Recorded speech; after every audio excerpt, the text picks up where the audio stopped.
میں نے اس کو کتنا سنوارا، بنایا، سجایا اور پتہ نہیں سب کیا کیا کیا، اور پھر آخری دنوں میں اسے عین شین قاف ہو گیا، اور وہ بھی کہیں اور ہوا۔ ادھر ہوتا تو بھی چل جاتی، کہیں اور ہوا، اور دوسرے پالے میں ہوا، اور پھر وہ عین شین قاف ہوتا تو بھی اچھا تھا، وہ ہوا عین اور چھوٹا کاف اور شین، چھوٹے کو بھی بڑا، بڑے کو بھی چھوٹا کر دو، وہ ہوا عشق ہو تو بھی سمجھ میں آوے کہ ایسے بے وقوف لوگ ہیں دنیا میں پیدا ہوئے کہ تو بابو محبت کا کوئی مذہب نہیں ہوتا۔ آرے بیبی ڈھکن اور بابو ڈھکن دونوں ڈھکن ہیں، کون کہتا ہے مذہب محبت کا اور عشق کا مذہب نہیں ہوتا؟ ارے پاگلوں، مذہب ہی عشق کا ہوتا ہے، جس مذہب میں عشق نہ ہو وہ عشق نہیں ہوتا۔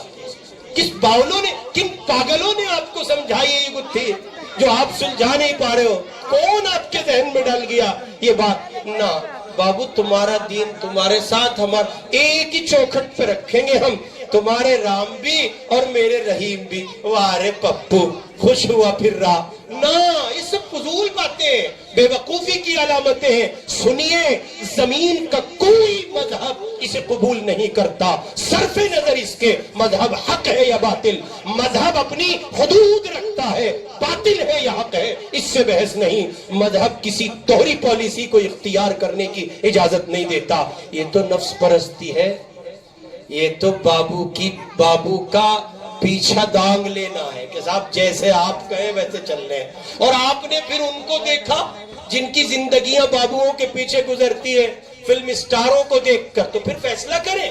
میں نوجوانوں سے عرض کرتا ہوں، فیصلہ کریں، کل بروز حشر یا محمد لے لو یا فلم اسٹار لے لو، ایک طرف محمد ہے تو دین کا مطالبہ ہے، ایک طرف آقا ہے تو دین کا مطالبہ ہے، ایک طرف جناب رسول اللہ ہے صلی اللہ علیہ وسلم، تو پھر وہ دین مانگیں گے۔ لاؤ جی، کیا لائے ہو؟ ہمارے ہو تو آؤ اور کسی اور کے ہو تو جاؤ، پھر وہاں بتانا جی میں نے تو اس کی فین فالوونگ اختیار کی تھی، نتیجے میں کیا ہوگا؟ اللہ فرمائیں گے اسی سے ملو، پتہ چلا اس کی تو پہلے ڈھگائی ہو رہی ہے۔ تو آپ لگیے لائن میں، انتظار کیجئے اپنی باری کا، اس کے بعد آپ کا نمبر ہے۔ بچیے، بچائیے، اپنے اور اپنی نسل کے ایمان کے تحفظ کو یقینی بنائیے، اور اس کا سیدھا سچا سا راستہ بس یہی ہے کہ اپنی نسل کو ان مدارس و مکاتب کے حوالے کیجئے۔ اور میں نے شروع میں عرض کیا، میں بات ہی مذہبی لوگوں کی کر رہا ہوں، میں مخاطب ہی مذہبی لوگوں سے ہوں، میں ان سے بات ہی نہیں کر رہا ہوں جو بیزار طبقہ ڈولے پھر رہا۔ وہ کہے جی نا، یہ تو بیچارے بھولے لوگ ہیں مسجد مدرسوں کے۔ اچھا، انہیں نہ اتنا سمجھ میں آتا، ہمیں جتنا سمجھ میں آوے اتنا آپ کو کبھی بھی نہیں آنے کا، اور اگر آپ کی سمجھ میں یہ بات نہ آوے تو پھر یہ آپ ہی کا قصور ہے۔ اللہ کی قسم، محمد کے دین سے معمور ہونے کے بعد جو سمجھدانی کھلتی ہے نا، وہ اس سے پہلے کبھی نہیں کھلتی۔ اور پھر جو سج گیا، جو محمد کے دین سے معمور ہوا، پھر دنیا اس کے ساتھ کھڑا ہونا اپنی سعادت سمجھتی ہے۔ اگر ایسا کچھ دیکھنے کا جی چاہے تو ماضی قریب میں جو حالات گزرے اس کے منظر نامے دیکھو۔ اچک اچک کے فوٹو کھچوامتے لوگ، داڑھی کے ساتھ، ٹوپی کے ساتھ، امامے کے ساتھ، جبے کے ساتھ، قبے کے ساتھ۔ ہمارے یہاں مظفر نگر میں ایک جملہ استعمال ہوتا ہے، جھکوئی، جھکوئی بنایا، بلایا، عزت دی، سمان کیا۔ اللہ کہہ رہے ہیں وَأَنْتُمُ الْأَعْلَوْنَ إِن كُنتُم مُؤْمِنِينَ۔ سیدھا سا وہ جماعت کے لوگ کہوے نا بیچارے، بھائیو ہماری تمہاری کامیابی اللہ کے دین میں، ہمیں اور آپ کو لگے یوں ہی کہہ دیا، اور بابا 100% نہیں، 1000% پرفیکٹ بات ہے، یہی ہے۔ مسلمان ہے تو پیمانہ یہی ہے، اور اگر اسلام سے نکلتا ہے تو مر پوچھتا کون؟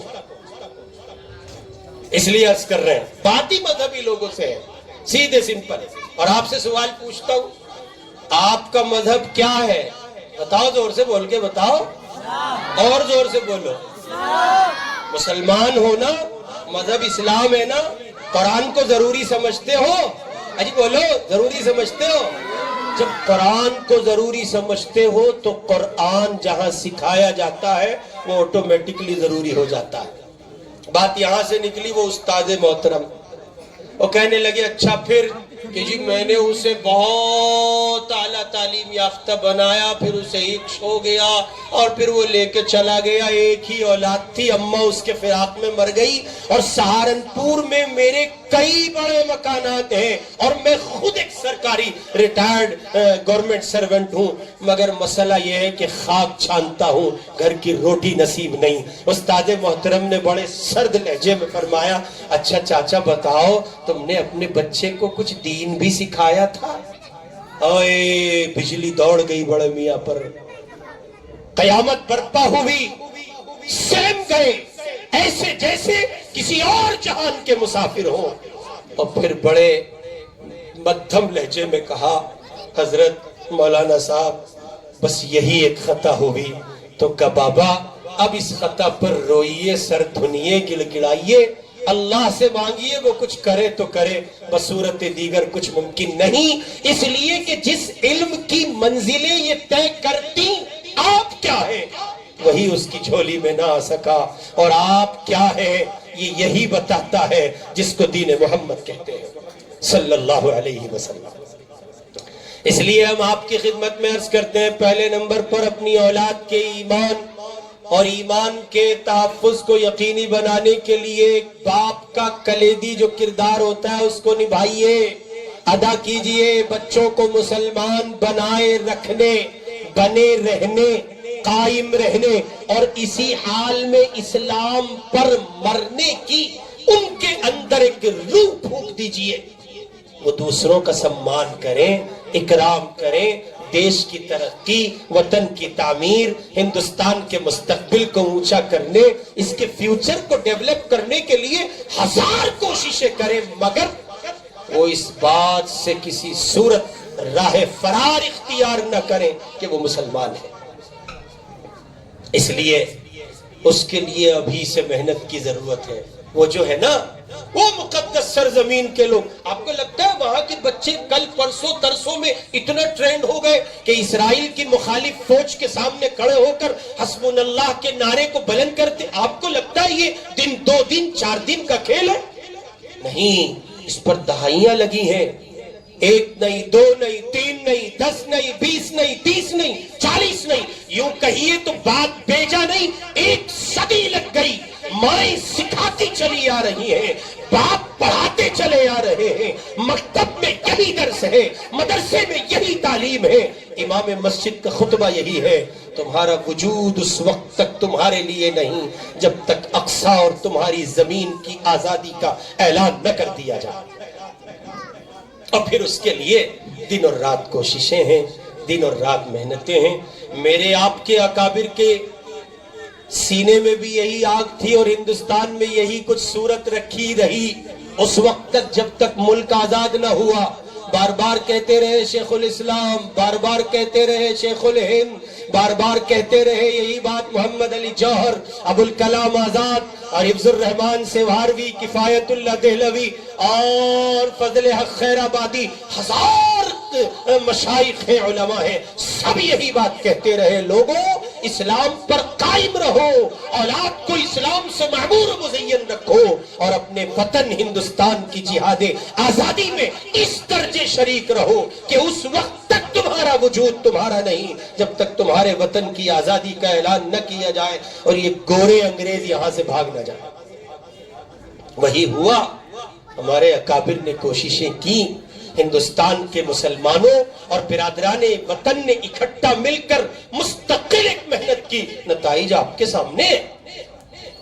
لیکن یاد رکھیے اس زمانے میں اکابر کو، مشائخ کو، علماء کو، صلحاء کو جو باطل طاقت کے سامنے سینہ سپر رہنے پر ایک بات کھڑا کیے رکھی وہ یہی تھی، اس کے سوا کچھ نہیں کہ ان کے سینے ایمان کی شمع سے روشن تھے. اور یہ سب کچھ انہوں نے ایسے ہی مکتب دارالسلام میں جا کر کے حاصل کیا تھا. آپ بھی اسی طرح اس فکر کو پروان چڑھائیں اور ضروری سمجھیں کہ آپ کے بعد آپ کے بچے اسلام کی دہلیز سے کہیں دور نہ ہو جائیں. اس کا آسان، بہت آسان، بہت آسان، 1000 گنا زیادہ آسان تر راستہ یہ محلے کے مکتب ہیں، مساجد میں پائے جاتے ہوں یا خارج مسجد پائے جاتے ہیں۔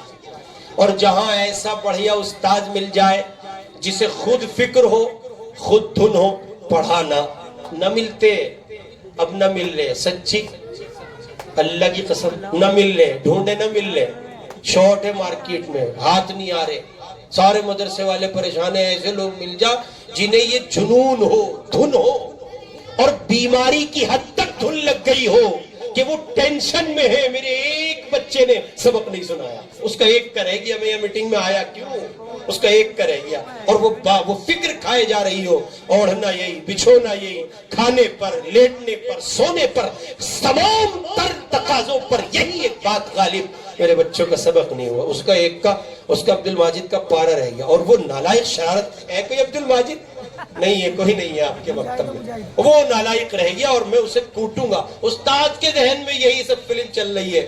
ہم جب چھوٹے چھوٹے سے تھے، قاری صاحب 2-4 منٹ زیادہ لے رہا ہوں حضرت شیخ سے معذرت کے ساتھ، ہم جب چھوٹے چھوٹے سے تھے تو ہمارے استاد جمعرات کو گھر گئے اور ہفتے کو آتے ہی کٹاپا، ہفتے کو آتے ہی کٹاپا، جمعے کی شام کو آتے ہی کٹاپا۔ وہ یار یہ تو مارے کیوں، جب دیکھو پھرکی بنا دے بندہ، طبیعت سے کوٹے۔ اور پھر وہ ایک روایت بہت چلی، پتہ نہیں آپ طلبہ پتہ نہیں سنتے ہو نہیں سنتے، ایک روایت آپ کو پتہ ہے، استاد نے جہاں مار دیا وہاں جہنم حرام۔ ہم پہ تو کہیں کو تھوڑا بہت ہی بچ رہا، ورنہ سب حرام کر رکھی۔ اور یہ جتنے بیٹھے نا، ہم یعنی ہمارے معاصر، ہم سے بڑے جو بیٹھے ان کا حال ہم سے بھی زیادہ برا، ان پہ ڈبل حرام ہوئی بھی، جہنم میں جانے ہی کے نہیں۔ ایسا کوٹا حضرت، استاد نے یہیں سے کاٹ چھاٹ کر کے صاف کر دیا پیس، اللہ کی عدالت میں پہنچے گا تو وہ سب کمچیں، بیلٹیں، تار، ڈنڈے سب اکھڑے پڑے ہیں۔ اللہ فرمائیں گے یہ تو بہت پہلے بیچارہ مسائل سے جھوج کے آیا، اسے تو بس بھیج دو، یوں ہی بھیج دو، جا بھائی قرآن پڑھتا ہوا جا اور چھوڑتا ہوا جا، دیکھ جہاں قرآن کی تکمیل ہے وہاں تیرا ٹھکانہ ہے۔ تو وہ ڈبل حرام ہوئی ان پہ، سنگل ہوئی ہم پہ، پتہ نہیں تم پہ ہوتی ہے نہیں ہوتی، قاری صاحب کرتے ہیں کہ نہیں کرتے، وہ ہوتی رہنی چاہیے۔ اب وہ اس زمانے میں لگتا تھا یار انہیں پتہ نہیں کیا بیماری ہے، پتہ نہیں کیا مسئلہ آوے، اور دیکھو ٹاپا۔ لیکن آج جب فیلڈ میں اترے اور ان جیسا استاد ہم تلاش کرنے میں سرگردہ ہیں، خاک چھانتے پھرتے ہیں، اللہ ان کا کوئی 10% مل جائے نہ، ہاتھ نہیں آتے، نہیں ملتے۔ اللہ پرانے حفظ کے جو اساتذہ تھے، یہ ایک درد ہے، ایک بے چینی ہے، خدا کرے کہ پھر معاشرے کو نصیب ہو۔ اس لیے بے انتہا مبارکبادی کے مستحق ہیں آپ کہ آپ کو ایک جنونی آدمی پھنس گیا، اور پھنسی گیا، یہ کہیں اور بھی جا سکے تھا، اللہ کی قدرت کے نتیجے میں اللہ کہیں اور لکھ دیتے، لے بھئی یہاں نہیں وہاں جا، وجے پارک میں وہاں چلائیو مکتب، وجے پارک میں نہیں سیلم پور میں جا۔ یہ خدا کی عنایت ہے آپ پر، اللہ ہی کا فضل ہے، پروردگار نے اس بندے کو اس زمین کے لیے منتخب کیا، اور اس بندے کے ذہن میں اس زمین کا انتخاب فرمایا، یہ کہیں اور کے لیے بھی ہو سکتا تھا۔ نعمت غیر مترقبہ ہے حضرت، اس کی قدر کیجئے۔ قدر کرنے کے نتیجے میں لَإِن شَكَرْتُمْ لَازِيدَنَّكُمْ، یہ بڑھے گی۔ آج مکتب، کل مدرسہ بھی ہوگا، بڑا ادارہ ہوگا، آج 4 ہے، کل 14 ہوں گے، پرسوں 40 ہوں گے۔ میں ابھی گزشتہ دنوں بکارو اسٹیل کا ایک ڈسٹرکٹ ہے، پورا علاقہ ہے جھارکھنڈ میں، وہاں گیا دارالعلوم انوار صحابہ ایک جلسے میں، اور صاحب ہزاروں کا مجمع امنڈ پڑا، حضرت مفتی سید محمد عفان صاحب دامت برکاتہم تشریف لے گئے تھے، اور ان کے ساتھ یہ گنہگار بھی تھا، اور مجمع امنڈ پڑا۔ تو ہم نے وہاں لوگوں سے، بنگال اور بہار یہ دونوں کی مشترکہ زمین ہے، کچھ حصہ بنگال کا ہے اور کچھ ہمارا بہار بھائی کا ہے، کچھ بنگالی بھائی کا ہے اور کچھ بہار کے بھائی کا ہے، تو وہ مشترکہ زمین ہے۔ تو میں نے ان سے پوچھا اتنی یہ جلسہ سننے کا شوق ہے آپ کا، یا اتنی بڑی تعداد میں آنے کی وجہ کیا ہے؟ ان میں سے ایک بڑے میاں، اب تو وہ یعنی انہوں نے پڑھانا چھوڑ دیا ہے، وہ وہیں اسی علاقے کے عالم تھے، دارالعلوم کے فاضل تھے، اور انہوں نے کہا مولانا اس کی بنیادی وجہ یہ ہے کہ ہمارے یہاں کا سب سے پہلا اور بنیادی مدرسہ یہی ہے، اسی ادارے کی وجہ سے چراغ جلے ہیں، آج جو چھوٹے چھوٹے مکاتب شمع کی طرح روشن ہیں۔ تو آج آپ کو قاری شہزاد صاحب مکتب کی شکل میں ملے ہیں، کل یہ مدرسے کی شکل میں آپ کو ملے. اللہ تعالیٰ روز افز و ترقی کی راہیں آسان کرے. سو آپ قدر کریں، اس مشن کو زندہ کریں، اور ہر گھر یہ طے کرے جہاں تک آواز جا رہی ہے کہ وہ اپنے بچے کو مکتب کا حصے دار بنائے گا. اس گھر میں پڑھنے والا کوئی بچہ چھوٹا ایسا نہیں رہے گا جو مسجد کے مکتب نہ جاتا ہو، یا خارج میں جو منظم مکاتب چل رہے ہیں وہ دینی تعلیمی بورڈ کے ہو یا کہیے کہ دینیات کے ہو. جس پینل پر مکاتب کام کر رہے ہیں وہ وہاں جائے، ضرور بھی ضرور جائے. اور آپ اس کو اپنی سعادت سمجھیں. آپ اس خوش نصیب باپ کے، اس خوش نصیب بیٹے یا بیٹی کے باپ ہیں اور ماں ہیں جن کے بچے صبح سے لے کے شام تک یا دن کے کچھ حصے میں اپنی زبان پر اس پاک ذات کا نام مالا، اس کے نام کی مالا جپ کر اس کی رحمت کو متوجہ کرتے ہیں. آپ کو اندازہ نہیں ہے جب وہ کہتے ہیں بسم اللہ الرحمن الرحیم، تب آپ کا پورا گھر اس خدا کی رحمت اور محبت کے سائے میں ہوتا ہے. سو اپنے لیے سعادت سمجھیے. اس مکتب کو اللہ تعالیٰ بہت بہت ترقیات سے نوازے. میں نے روایت کا ایک ٹکڑا پڑھا تھا، اس میں رسول اللہ نے فرمایا اپنی اولاد کا اکرام کرو. اولاد کا حقیقی اکرام یہ ہے کہ اولاد کو حسن ادب سے نوازا جائے، حسن تربیت سے نوازا جائے، حسن تعلیم سے نوازا جائے. آخری بات، میں کھتولی میں بیٹھا تھا ابھی کچھ دن پہلے، تو وہاں ہمارے دوست تھے وہ وکیل بھائی، ان کا بیٹا دارالعلوم میں پڑھتا ہے، غالباً مشکات کا یا جلالین کا طالب علم ہے. ہم لوگ گئے تو وہ کھانا کھلا رہا تھا، بالکل ایسے اٹینشن. کیا ہوٹلوں میں جو ہے ملازمت کرنے والے وہ جو ہوتے ہیں نا ورکر جو ہوتے ہیں، ان کے نمائندے جو ویٹر، وہ اتنے ایکٹیو نہیں ہوں گے جتنے وہ مولوی صاحب تھے. ابو کچھ کہے زبان سے نکلے بعد میں، اور یہ بندہ، میں نے کہا یہ آپ کے بیٹے کے جی دارالعلوم میں پڑھے. میں نے کہا پھر ٹھیک ہے. پھر اتنی بے نیاز، اتنی نیاز مندانہ کردار کی حامل شخصیت وہی ہو سکتی ہے جسے قرآن و سنت کے آئینے میں بتا دیا گیا ہو باپ کے دوستوں کا مقام باپ جیسا ہوتا ہے.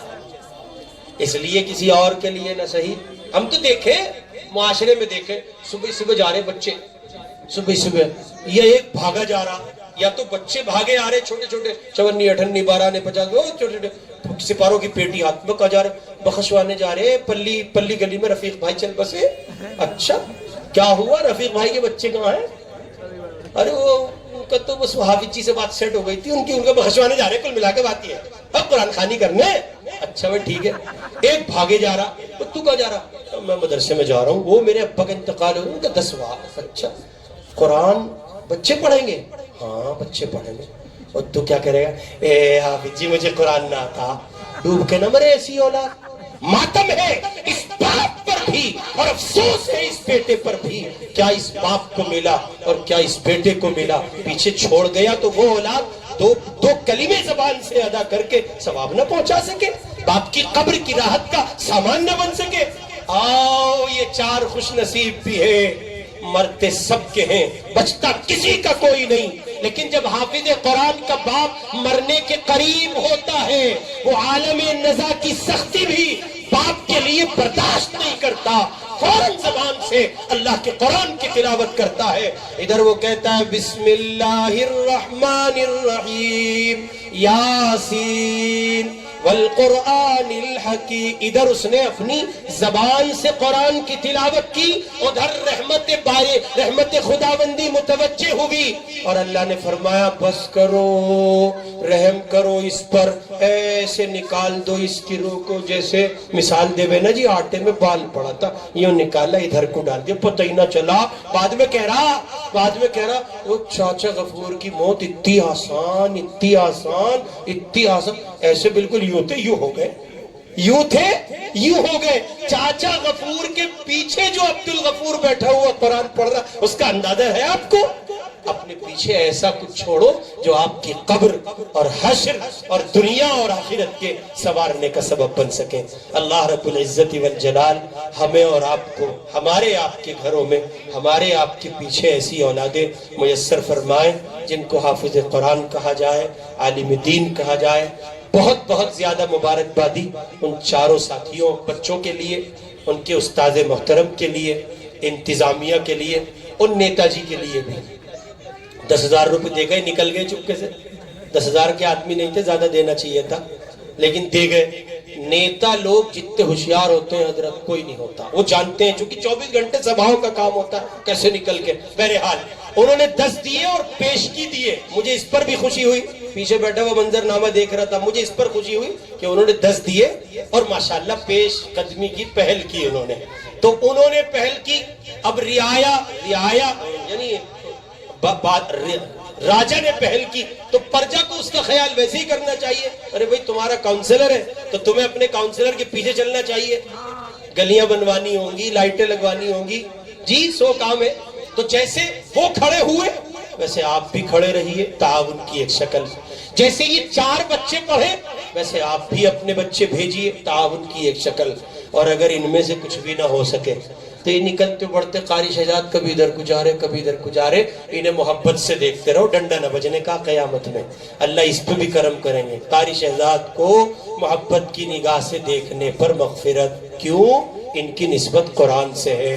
تو اصل میں یہ احترام اور محبت کس کے لیے ہوا؟ قرآن کے لیے ہوا. اللہ عمل کی توفیق عطا کرے. وآخر دعوانا الحمدللہ.